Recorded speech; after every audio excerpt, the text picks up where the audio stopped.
এই মাস আসার পরও যদি আমরা আমাদের গুনাহগুলো আল্লাহর কাছে মাফ করাতে না পারি, চোখের পানি ফেলে দোয়া করে কান্নাকাটি করে সেজদায় গিয়ে একান্তে নিরিবিলি আল্লাহর সাথে যদি এই মাসেও কথা বলতে না পারি, তাহলে জীবনে আর কখনো এই সুযোগ হওয়ার আশা বড় দুরূহ।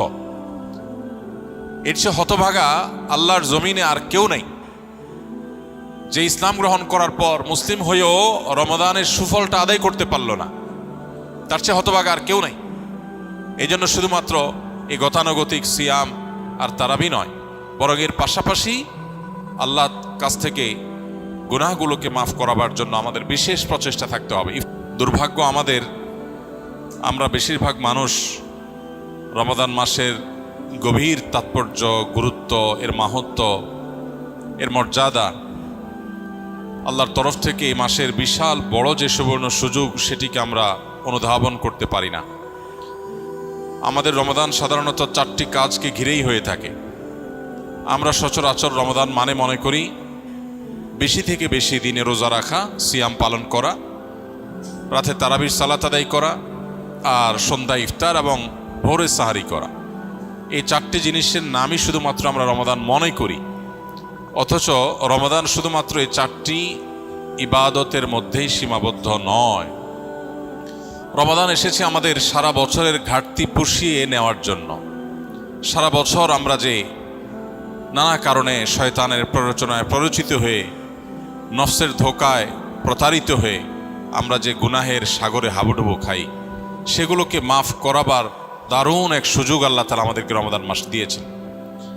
এবং সেই সাথে সারা বছর নেকামল করার যে সুবর্ণ সুযোগ আল্লাহ দিয়েছেন, সেগুলো আমরা হাতছাড়া করার পর বছরের সবচেয়ে বড় রিকভার করার মাস হলো, সময় হলো, মৌসুম হলো রমাদান মাস। এই জন্য এই মাসটি হলো ইবাদতকারী, ইমানদার, মুসলিম এবং জান্নাত প্রত্যাশী মানুষদের ইবাদতের মৌসুম, নেক আমলের সিজন। আল্লাহ রাব্বুল আলামিন এই মাসের সর্বোচ্চ সদ্ব্যবহার করার তৌফিক আমাদের সবাইকে দান করুন।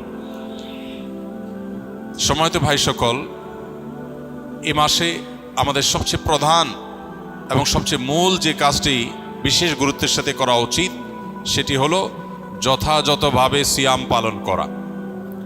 কারণ এই মাসের প্রধান আমলটাই হলো সিয়াম বা রোজা। আর সিয়াম শব্দের অর্থ বিরত থাকা। অতএব আমাদেরকে এই মাস আল্লাহ রাব্বুল আলামিন সিয়াম পালন করার নির্দেশ দিয়ে মূলত বিরত থাকার অভ্যাস আমাদের গড়ে তুলবার সুযোগ দিয়েছেন। অতএব যথাযথভাবে সিয়াম পালন করার মানে হলো সিয়ামকে তার স্ট্রাকচারাল দিকটাকে খেয়াল করার পাশাপাশি তার ফিনিশিংয়ের দিকটাকেও খেয়াল করতে হবে। সিয়ামের বা রোজার বাহ্যিক স্ট্রাকচারাল দিকটা তো একেবারেই পরিষ্কার।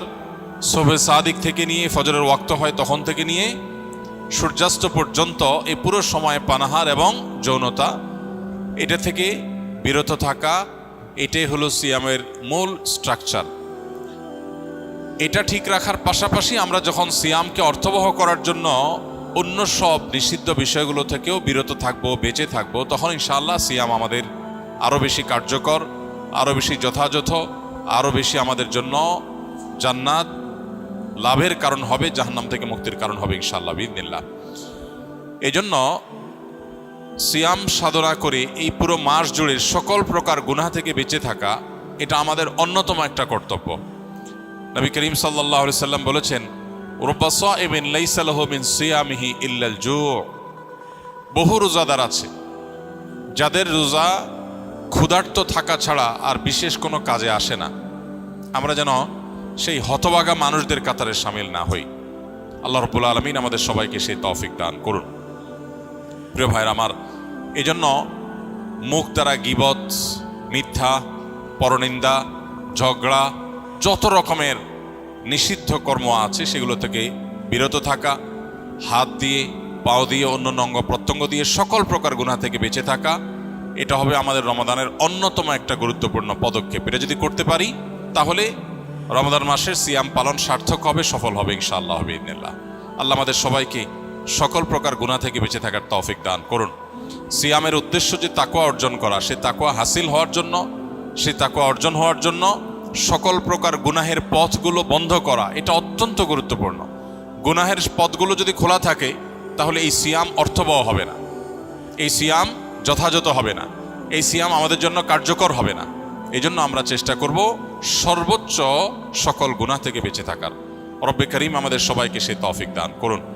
প্রিয় ভাইরা আমার, এই মাস আসার পরও যদি আমরা আমাদের গুনাহগুলো আল্লাহর কাছে মাফ করাতে না পারি, চোখের পানি ফেলে দোয়া করে কান্নাকাটি করে সিজদায় গিয়ে একান্তে নিরিবিলি আল্লাহর সাথে যদি এই মাসেও কথা বলতে না পারি, তাহলে জীবনে আর কখনো এই সুযোগ হওয়ার আশা বড় দুরূহ।